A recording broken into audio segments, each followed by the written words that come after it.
ಎಲ್ಲ ವೀಕ್ಷಕರಿಗೆ ನಮಸ್ಕಾರ. ನಿಮಗಾಗಿ ಒಂದು ಸಿಹಿ ಸುದ್ದಿ. ಪ್ರತಿಭಾನ್ವಿತ ವಿದ್ಯಾರ್ಥಿಗಳಿಗೆ ಧನ ಸಹಾಯವನ್ನು ಮಾಡಬೇಕೆಂಬ ಉದ್ದೇಶದಿಂದ ಆರ್ಥಿಕವಾಗಿ ಸಂಕಷ್ಟದಲ್ಲಿರುವಂತಹ ಪ್ರತಿಭಾನ್ವಿತ ವಿದ್ಯಾರ್ಥಿಗಳಿಗೆ ಧಾರವಾಡದ ವಿದ್ಯಾಪೋಷಕ ಸಂಸ್ಥೆಯು ನರ್ಚರ್ ಮೆರಿಟ್ ಯೋಜನೆ ಅಡಿ 2024 ಮತ್ತು 25ನೇ ಶೈಕ್ಷಣಿಕ ಸಾಲಿನಲ್ಲಿ ಧನ ಸಹಾಯ ನೀಡುವಂತಹಕ್ಕಾಗಿ ಅರ್ಜಿಯನ್ನು ಕರೆಯಲಾಗಿದೆ. 80% ಹೆಚ್ಚು ಅಂಕಗಳನ್ನೊಂದಿಗೆ ಪ್ರಥಮ ಪ್ರಯತ್ನದಲ್ಲಿ SLC ಮತ್ತು PUC ಪಾಸಾದಂತಹ ವಾಣಿಜ್ಯ ಇರ್ಬೋದು, ಕಲಾ ಇರ್ಬೋದು, ಎಲ್ಲ ವಿದ್ಯಾರ್ಥಿಗಳಿಗೆ, ಅದರಲ್ಲೂ ಅರ್ಹ ಅಭ್ಯರ್ಥಿಗಳಿಗೆ ಏನು ಮಾಡಬಹುದು, ಈ ಸಹಾಯಧನವನ್ನು ನೀಡುವ ಉದ್ದೇಶದೊಂದಿಗೆ ಅರ್ಜಿಯನ್ನು ಕರೆದಿದ್ದಾರೆ.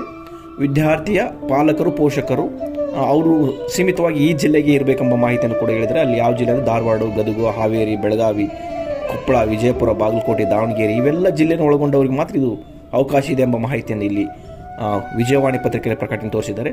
ಅರ್ಜಿ ಇಲ್ಲಿ ಕೊಟ್ಟಿರುವಂಥ ವೆಬ್ಸೈಟ್ನಲ್ಲಿ ನಿಮಗೆ